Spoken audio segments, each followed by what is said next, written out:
So Risto, you were 16 years at FISU Executive Committee. How would you describe that experience?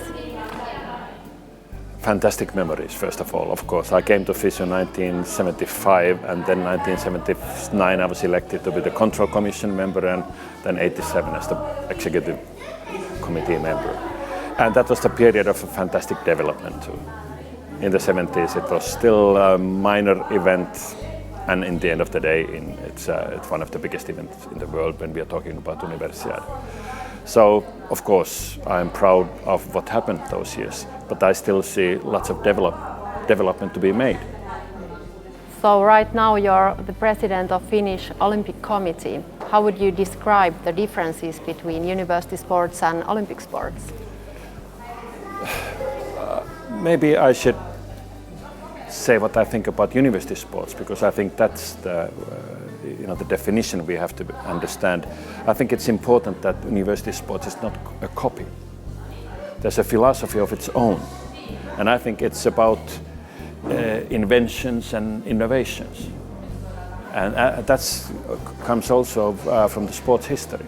That's where lots of the things have happened first in the university sports, and I think that's really important in the future.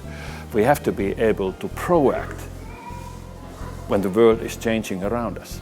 And I think that's where university sports has a huge task for the future. I agree, and I think FISU has a great connection to students as athletes and volunteers and also leaders, and this doesn't happen anywhere else. Yes, exactly, and I say Olympic sports is where the world of sports really excels. That's where you actually perform the best, and the best athletes of the world meet. But there's something more or something extra in the university sports. This combines the world of universities, intelligence with sports, and this can bring us new ideas and innovation also to FISU. Absolutely. And it's clear that when we say in university sports that these are the leaders of tomorrow, that really is so. It's in science, and it's in economics, in financing, in politics, and what we are actually teaching our university students in sports and through sports. What is the biggest challenge the sporting world faces right now?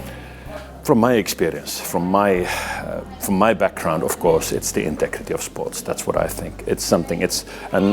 And I think the answer, what we have to have, it's about the philosophy. We have to be very strong in our philosophy, understanding it's not just about business. It's not just about entertainment. There are higher values in sports.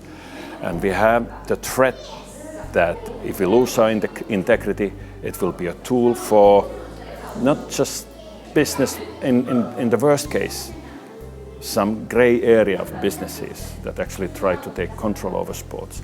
And I think that's a scary future for sports. And that's why we have to be really strong in our own philosophy, understanding why we exist. Yeah, I agree, and I think university sport is a great channel to educate young people on sport integrity issues. Absolutely, best platform for them, absolutely. And later, after ending their athlete careers, they can end up being coaches and officials and spread the word. Right, they will be the ambassadors for the philosophy.